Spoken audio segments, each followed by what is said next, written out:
ગામ હતું. તે ગામમાં કાળુ અને ભોલુ નામના બે ખાસ મિત્રો રહેતા હતા. બંને એકબીજા પર ખૂબ જ વિશ્વાસ રાખતા અને સુખ દુઃખમાં એકબીજાની હંમેશા સાથ આપતા. એક દિવસ બંને નજીકના જંગલમાં લાકડા કાપવા જવાનું નક્કી કર્યું. જંગલમાં જતા પહેલા તેઓએ એકબીજાને વચન આપ્યું કે ગમે તેવી મુશ્કેલી આવે તેઓ ક્યારેય એકબીજાનો સાથ નહીં છોડે. બંને મિત્રો લાકડા કાપતા કાપતા જંગલમાં ઊંડે સુધી પહોંચી ગયા. વાતો કરતા અને કામ કરતા તેઓ સમયનું ભાન ભૂલી ગયા. અચાનક તેમને દૂરથી એક વાઘની ગર્જનાનો અવાજ સંભળાયો. તેઓ ચોંકી ઉઠ્યા અને ભયભીત થઈને આમ તેમ જોવા લાગ્યા. થોડી જ વારમાં તેમને પોતાની તરફ આવતા એક વિશાળ વાઘને જોયો. વાઘને જોઈને બંને મિત્રોના શ્વાસ અટકી ગયા. કાળુ તો ખૂબ જ ચપળ અને હોશિયાર હતો. તેને તરત જ નજીકનું એક ઊંચું ઝાડ જોયું અને વિચાર કર્યા વગર તેના પર ચડી ગયો. પરંતુ ભોલુ એટલું ચપળ નહોતો. તેને ઝાડ પર ચડતા પણ નહોતું આવડતું. કાળુએ ઝાડ પર ચડતા ચડતા ભોલુને કહ્યું, અરે ભોલુ, જલ્દી ઉપર ચડી જા. પણ ભોલુ ગભરાઈ ગયો અને તેને સમજાતું નહોતું કે શું કરવું.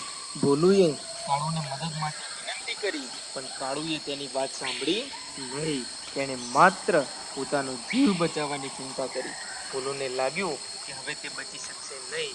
તે ખૂબ જ ડરવા લાગ્યો. તેવામાં તેને યાદ આવ્યું કે એકવાર તેના ટીચરે કહેલું કે પ્રાણીઓ મરેલા માણસને ખાતા નથી.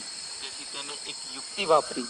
તે જમીન પર સૂઈ ગયો અને શ્વાસ રોકીને મરેલા માણસની જેમ પડ્યો રહ્યો. વાઘ ધીમે ધીમે ભોલુની નજીક આવ્યો. તેને ભોલુને સૂંઘીને તપાસ કરી. ભોલુએ શ્વાસ રોકી રાખ્યો હતો. તેથી વાઘને લાગ્યું કે તે મરી ગયો છે.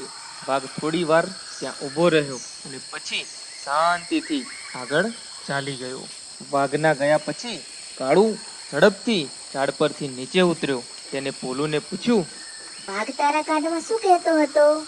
ભોલુએ ઊભા થઈને કાળુ સામે જોયું અને ગંભીરતાથી કહ્યું, વાઘ મને કહેતો હતો કે જે મિત્ર મુશ્કેલીના સમયે સાથ છોડી દે છે તેના પર ક્યારેય વિશ્વાસ ન કરવો. આ સાંભળીને કાળુ શરમથી માથું ઝુકાવી દીધું. તેને પોતાની સ્વાર્થ વૃત્તિ પર ખૂબ જ પસ્તાવો થયો. તેને ભોલુની માફી માંગી. ભોલુએ તેને માફ કરી દીધો, પણ બંનેની મિત્રતા પહેલા જેવી ગાઢ રહી નહીં. કાળુ સમજી ગયો કે સાચો મિત્ર એ જ હોય છે જે મુશ્કેલીના સમયમાં પણ સાથ આપે છે.